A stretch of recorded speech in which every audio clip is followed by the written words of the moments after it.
DW Inside Europe. Hello and welcome. I'm Nick Martin in Germany.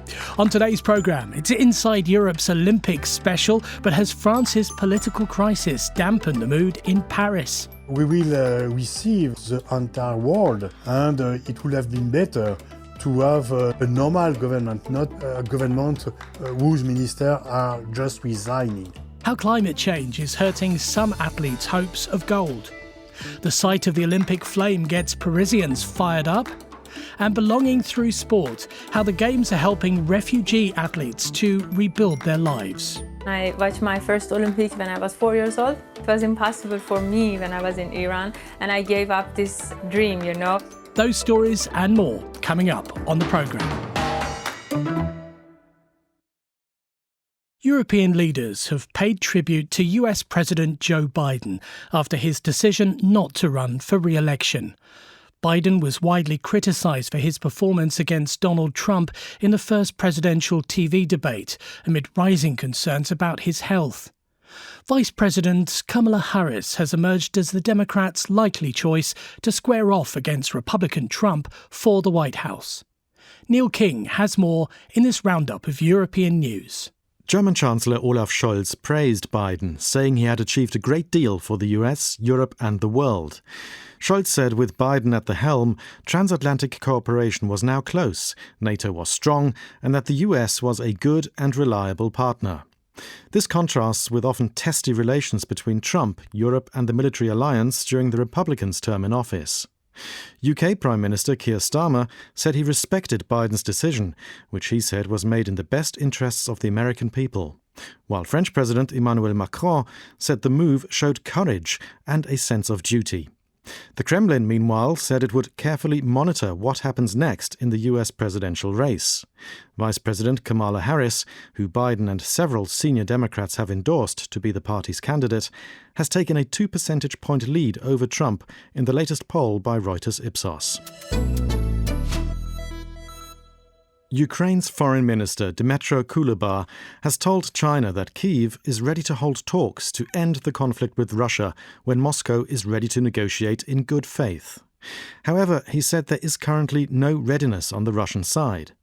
Kuleba was in Beijing as China tries to mediate a peace deal after 2.5 years of war.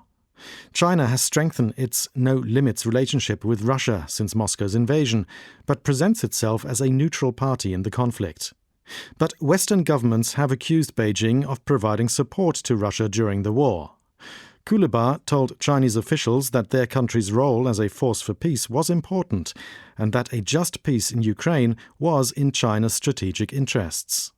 Meanwhile, Ukrainian President Volodymyr Zelensky hailed the arrival of another German Patriot air defense system, which brings the total delivered by Berlin to 3.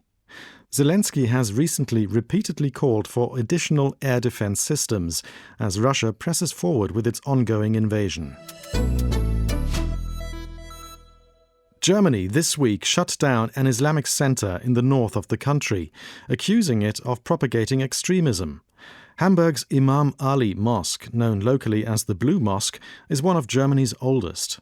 German authorities say they consider the center an extension of the Iranian regime.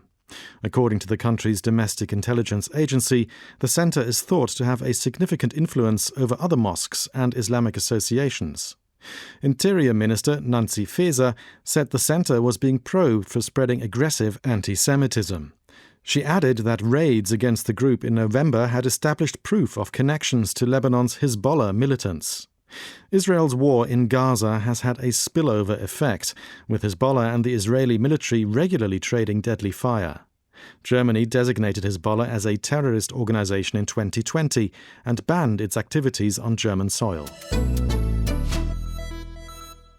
Finally, as France welcomes the world to Paris for the Olympic Games, the country has been provisionally chosen to host another major sporting event.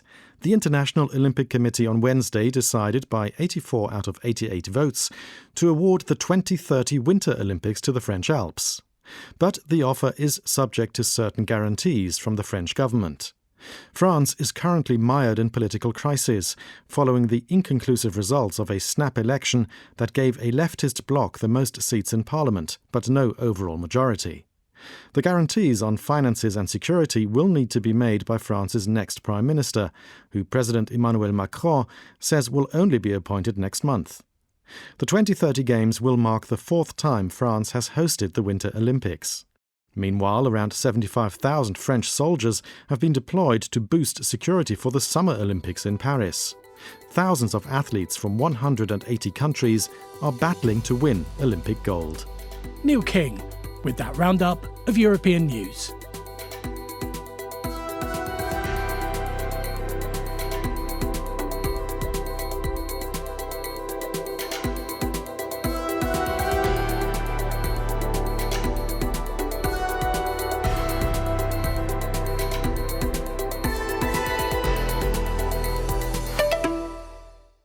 This is Inside Europe, and I'm Nick Martin in Germany.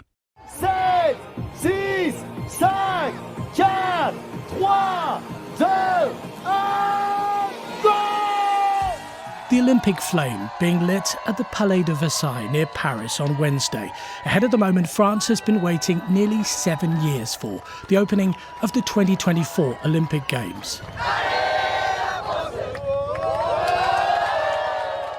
Over the next 2 weeks, more than 10,700 athletes from over 200 countries will compete in 32 sports, including 4 new ones, like breakdancing.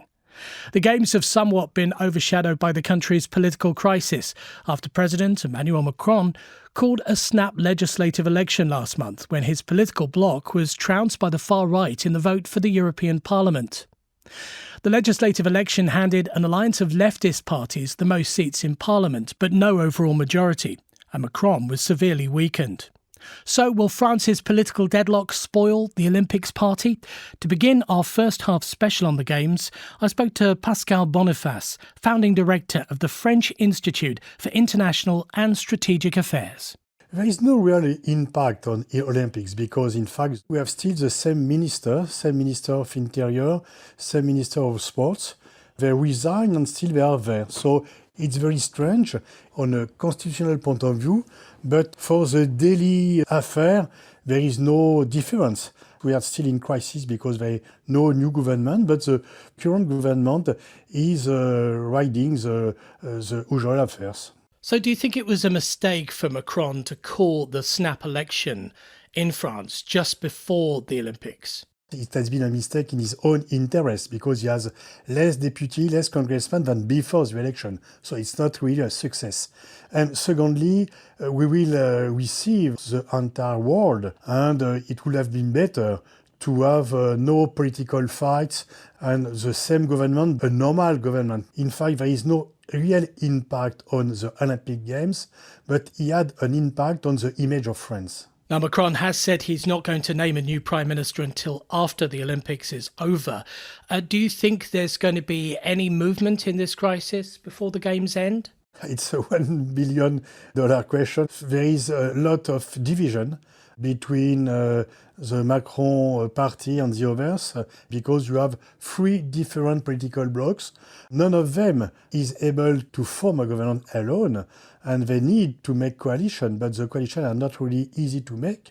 And so therefore it's very difficult to see the end of the tunnel. So it could run on and on this then. Now, the Games have attracted a lot of international attention. Do you think they're going to be good for France's standing in the world? It will depend on the result. If, for example, the opening ceremony is a success, it will be good for tourism and for the image of France. The Olympic Games won't change the French economy, but there is 3 different goals. First goal is to succeed and to have a lot of medals and preferably gold medals for our athletes. But there is 2 other things much more important, is legacy. What will be the legacy for France and for the image of France in the world? And what will be the legacy for the practice of sport in France? Is the new equipment will be useful? Is there is a lot of kids wanting to make more sports after the Olympic Games because they will dream seeing all the athletes during twice 2 weeks? There's a bit of self-reflection in London over the 2012 games and whether they really provided good value for money. Do you think there's going to be a pretty good Olympics dividend for France? I think London was successful because it has changed the image of the city in the world, and you have much more tourism in London now than before 2012. Of course, this year won't be a good success for tourism in France because many people want to avoid Paris. In Paris this year, you will have, as foreigners, mostly people who want to attend to Olympic Games. The people who want to see Paris monuments will come next year. In terms of legacy, if we become a more sportive nation, it will be good, and also to have more acceptation of handicap. And the Paralympic Games are also very important in terms of societal aspects. For the first time, it will be an opening ceremony out of a stadium. And also, the goal is to show in their best shape the most beautiful monuments of Paris. And what an incredible sight they are. Thank you very much, Pascal Boniface, founding director of the French Institute for International and Strategic Affairs. Now, the final bill for the Olympics is expected to come in at around 10 billion euros. Athletes from around the world have also invested a great deal of time, money and determination to reach Paris and hopefully beat some records. But with the French capital expecting a mini heat wave during the Games, there are also concerns about what hotter weather will mean for performances and even the athletes' health and safety. A new report highlights the challenges and dangers that climate change poses to those vying for Olympic glory. Lars Bavanger reports. The Olympic flame arriving on French soil back in May. The pride and excitement for the upcoming Games in Paris is palpable.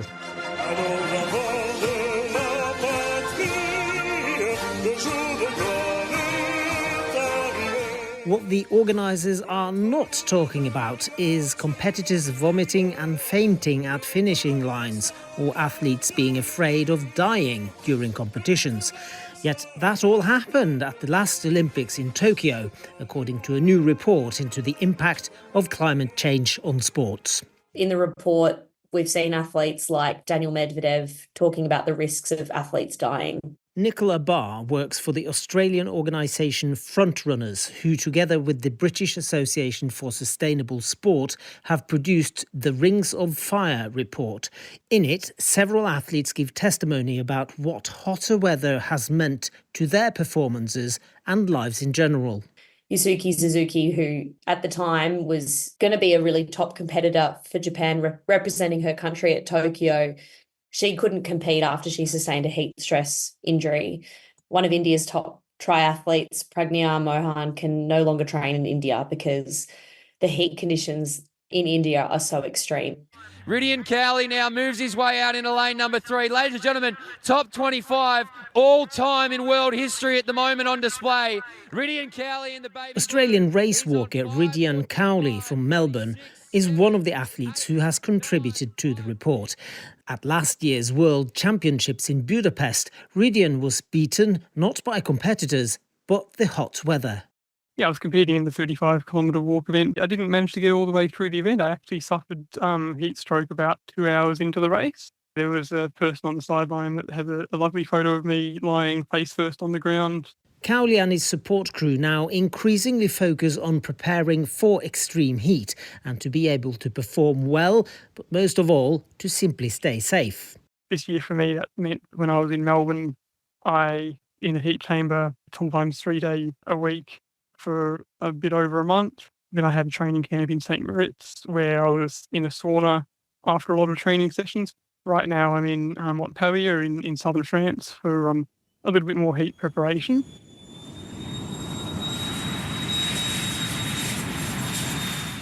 The irony for international athletes, of course, is that they have to fly around the world to compete, increasing their own carbon footprint. What's more, the manufacturing of much of their equipment, running shoes in particular, contributes to copious amounts of CO2 emissions. My name is Damien Hall. I've represented Great Britain at ultramarathon running. I'm a co-founder of the Green Runners and the author of a book called We Can't Run Away From This. The global trainer industry creates as many CO2e emissions per year as the United Kingdom. What can professional athletes like you do about it? I mean, you're going to have to travel to certain events. All the people are now going to Paris to compete for the next 2.5 weeks. What can they do? There was a study showing that athletes are the most influential people of our time, more than politicians or musicians, which is both sort of terrifying but also quite empowering. So I would encourage any athlete to speak up about the threat that's coming. And we've seen this report that's showing the danger to sports people. So, do amateur runners in my own neighbourhood think about the impact that their sport is having on the environment when I'm off to meet some of the members of the Peak and Valley runners who are getting ready for their Saturday morning run? Does it cross your mind the impact that your sport has on the climate? Yeah, absolutely. My concern is as we've had new products, new inventions, new shoes, where that waste is going when runners don't use them anymore. Do you know how many running tops you've got from races you've done? I reckon 10, maybe a dozen. And how many pairs of running shoes? Too many. I've probably got about 4 active pairs and then another half a dozen that I've tried and not got on with. But do you ever consider the climate impact of your sport? Yeah, I do. I guess I balance it in my head with I don't buy lots of clothes for fashion or shoes for fashion. So where I do some good, I kind of allow myself to go a little bit excessive on the running side. As the Olympic anthem rings out over Paris with the opening of the 33rd Summer Games, it might be worth dwelling on the foreword in the Rings of Fire report, written by Lord Sebastian Coe, President of World Athletics. We are in a race against time, and this is one race that we simply cannot afford to lose. Lars Bavanger, DW, Manchester.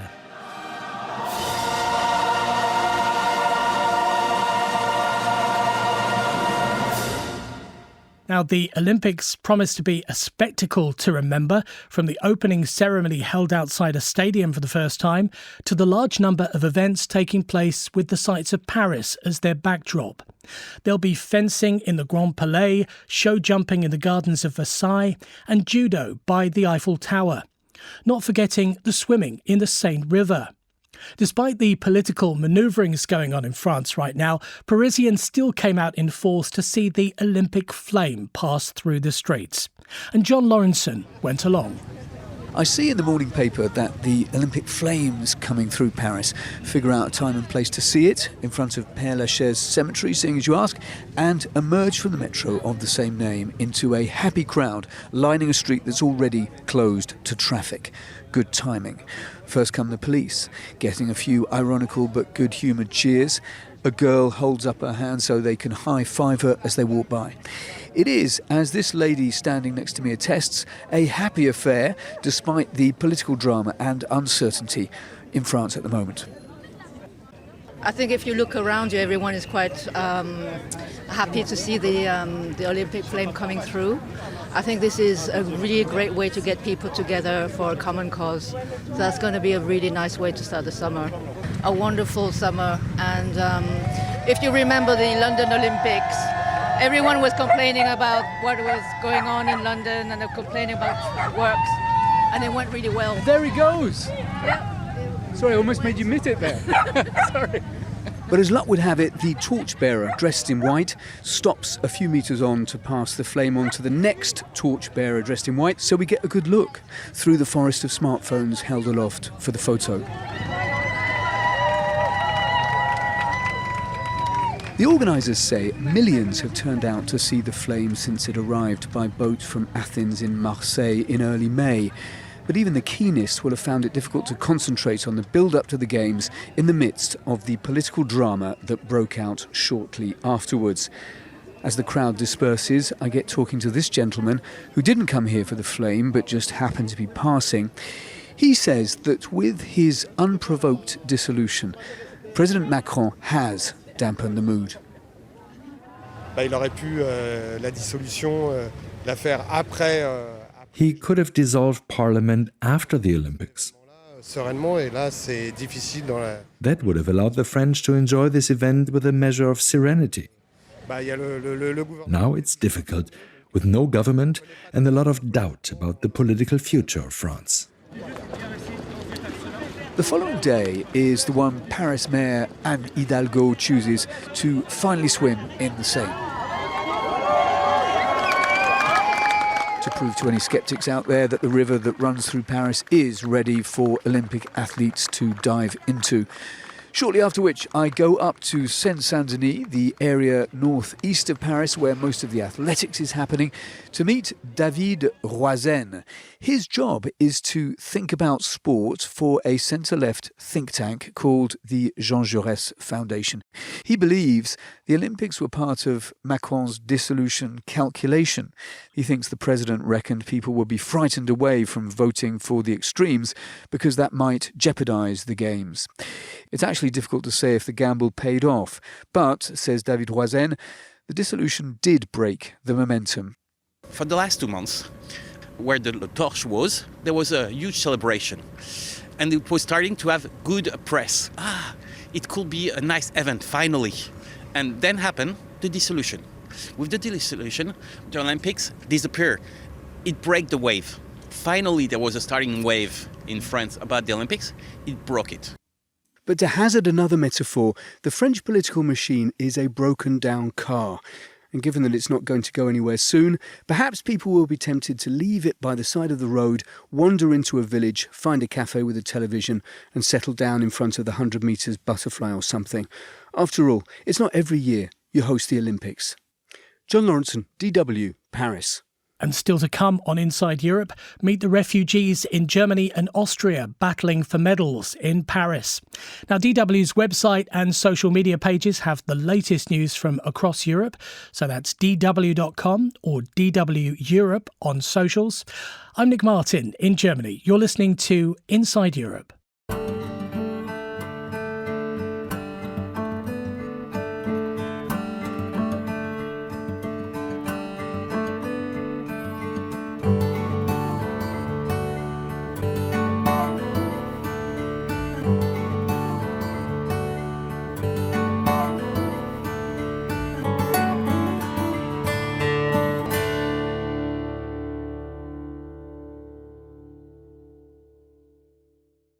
And we wrap up our Special Olympics first half with a story about the refugee team competing for glory in Paris, made up of 36 athletes from 11 different countries.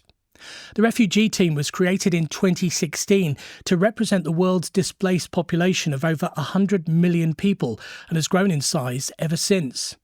Natalie Carney met two of them in the Austrian capital Vienna and just outside the German city of Heidelberg. The social media pages of 19-year-old Yekta Jamali-Galeh are filled with inspirational quotes, yet many consider Yekta an inspiration herself. As a young woman growing up in Iran, life has not been easy. In her religiously conservative homeland, women have long had to abide by conservative norms, for instance, keeping their hair covered while in public and keeping a low profile. Females have long been pushed to the background. When one brave woman dared to push back by not wearing the traditional hijab headscarf, she lost her life. 22-year-old Masha Amini's death in 2022 inspired hundreds of thousands of brave women and men to take to the streets across Iran against her treatment by the country's infamous morality police and demanding more personal freedoms. At the time, Yetka was competing in the World Junior Weightlifting Championships in Greece. With the pressures I went through, it was on me at that moment. So I jumped on a plane to Germany. Yetka spoke to me from her new home in the German city of Leimen. I had the feeling of fear, excitement, stress, all of that. But at that moment, I was thinking really strong mentally. I was really scared, but at that time, my fear wasn't so great. I'm really proud of myself. When she arrived in Germany, alone at the age of 17, she was immediately put under the care of the Jungenamt, or the German Youth Welfare Office. That's how I met my supervisor, who I call Father. He helped me and introduced me to the German national team and their coach. 2 years since, Anyeka has learnt the German language and is training 6 days a week with that coach, Almir Velajek, who says her success, and that of many on the Olympic refugee team, comes from the strength in their character. The story that she has behind her, what she's achieved. If everyone were to put themselves in this situation at the age of 17, getting on a plane and not knowing where you will end up, you need a lot of courage, and that's what she's been through her whole life. People like that have something special in them that will help them to benefit more from regular life and in sport. Yeka was introduced to weightlifting by her sister back in Iran and now boasts a personal best of 130 kilos. While both her and Almir admit there is still a long way to go before bringing home an Olympic medal, Yeka says she is absolutely dedicated to making the Paris Games the first in a lifetime of games and is even working to eventually raise the bar for Germany. I don't think I can return to Iran, and now I've started a new life here. Everyone says the Olympics is their big goal and dream. Now maybe you can get a medal, and so on. We have to see how the day goes. Every day, I want to be better than yesterday. This one, it was in Uzbekistan 2018. 27-year-old Iranian-born Saman Soltani has always been a successful athlete. Like Yekta, Saman, who was also in Europe when protests broke out in her home country, felt she could not return.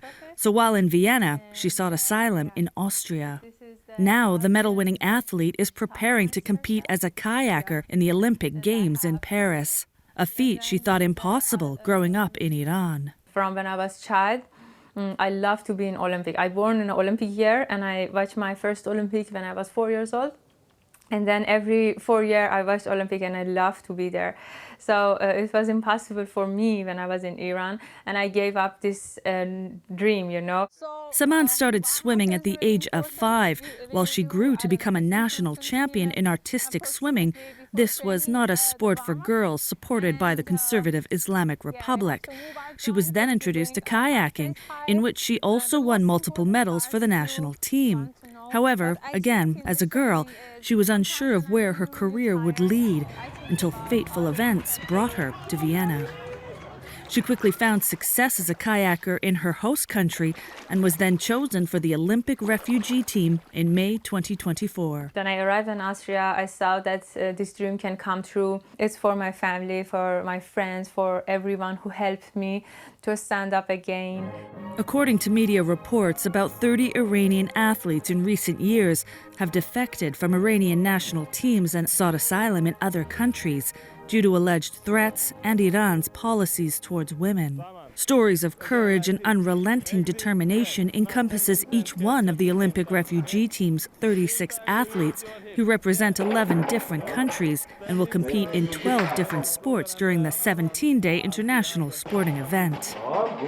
One of the quotes found on Yekka's social media page reads, "History will remember everything you do." Even if people forget that person and what she said, history never forgets. And that's what's important. Natalie Carney, DW, Vienna, Austria, and Leimen, Germany. And over the next 2 weeks, we'll report on whether London's Olympics in 2012 were worth the €14 billion bill and whether Paris has done enough to make disabled athletes feel welcome. Remember to subscribe to our show wherever you get your podcasts to hear all the big, interesting stories from across Europe. This is Inside Europe, and I'm Nick Martin in Germany.